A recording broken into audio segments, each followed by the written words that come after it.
ओम सूर्याय सहस्त्र किरणाय मनोवांछित फलम देहि देहि स्वाहा। भगवान भुवन भास्कर को समर्पित आस्था का महापवित्र 4 दिवसीय छठ व्रत आरंभ हो चुका है। यह कार्तिक शुक्ल पक्ष की चतुर्थी से लेकर सप्तमी तक मनाया जाता है। आप समस्त देशवासियों को और हमारे सभी दर्शकों को छठ महापर्व की हार्दिक शुभकामनाएं और बधाइयां।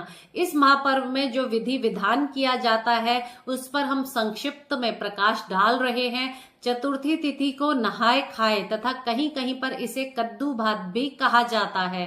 इस दिन छठ व्रती जो होते हैं वो स्नान के बाद शुद्ध आरव चावल, चने की दाल तथा कद्दू की सब्जी का भोजन करते हैं। सब्जी तेल के स्थान पर घी में बनाई जाती है। लहसुन प्याज पूर्ण रूपेण वर्जित होता है। छठ पर्व के दूसरे दिन यानी कि खरना के दिन जो है शुक्ल पक्ष पंचमी के दिन संध्या के समय साठी के चावल, एक प्रकार का विशेष धान होता है। साठी के चावल में गाय का दूध तथा गुड़ डाल करके खीर बनाई जाती है। गेहूं के आटे की रोटी पर ऊपर से घी लगाया जाता है। पूजा करने के लिए केले के पत्ते को शुद्ध जल में धो करके उस पर सिंदूर लगा करके भगवान भास्कर यानी कि भगवान सूर्य देव का आवाहन किया जाता है।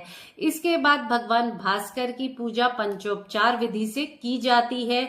रोटी पर खीर तथा एक केला रखकर पान के पत्ते पर लौंग, इलायची, सुपारी रखकर तथा उसे धूप दीप दिखा करके उस पर प्रसाद रखा जाता है।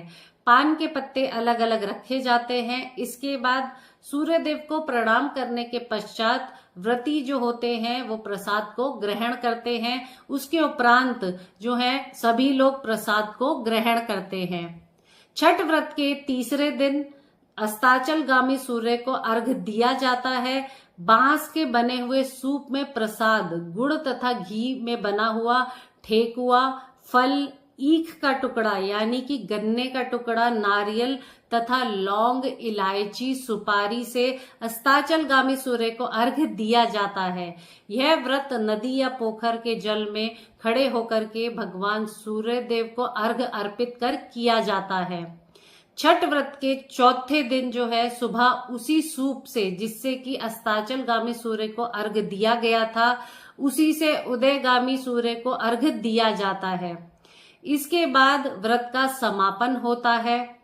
इस व्रत की एक और विशेषता है कि इसमें शुद्धता और पवित्रता का इतना ख्याल रखा जाता है कि जो भी प्रसाद इस व्रत में बनता है वह मिट्टी के ही बने हुए नए चूल्हे पर बनाया जाता है। प्रसाद भी आम की लकड़ी के ईंधन पर ही बनाया जाता है। बोलो छठ मैया की जय।